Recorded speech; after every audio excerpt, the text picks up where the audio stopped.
కొలిచినావమ్మా నిత్యం పూజలే చేసినావమ్మా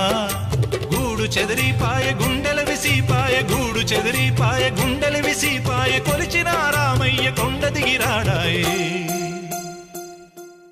వందనాలమ్మా అమ్మా వందనాలమ్మా వందనాలమ్మా